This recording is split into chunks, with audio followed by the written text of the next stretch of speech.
một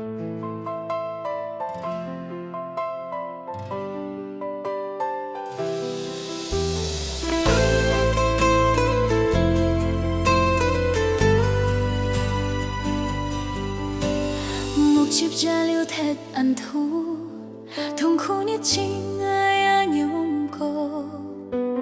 có hi khai thêm thêm mít mít tiêu khiến phụ nhẹ trốn há mò bắn đi có hi nhẹ tuổi ngay không có lặng xa bối chun chân thiêu lô trong mai nhị mô cho tô liêu hạ buồn ngay kết sim các phân nô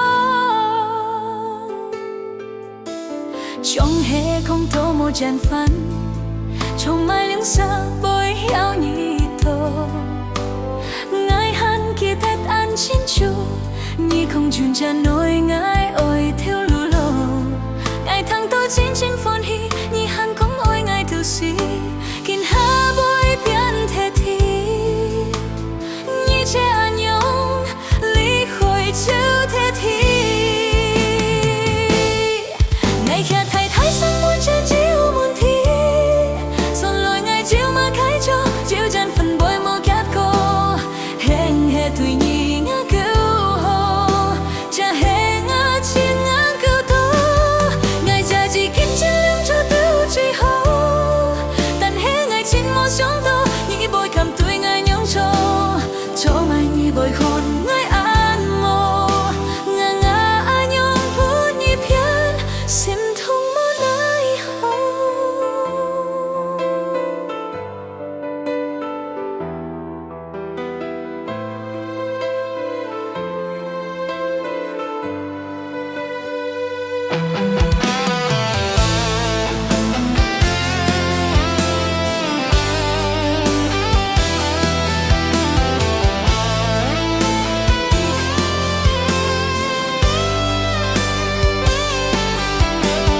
trong hè không thô một tràn phấn cho mai những xa bối héo nhị tô ngài hắn kia tết tan chín chu nhị không chun chân nỗi ngài ôi tiêu lô ngài thằng tôi chính chính phone hi nhị hắn cũng ôi ngài tiêu si kinh ha bối biến thế thì nhị che ăn nhung lý khôi chữ thế thì ngài kia thầy thái sang muốn chân chiếu muốn thi son lối ngài chiếu mà khai cho chiếu chân phần bối mô kiết cô hẹn hè tuổi nhị ngã cứu hồ cha hẹn ngã chi ngã cứu tô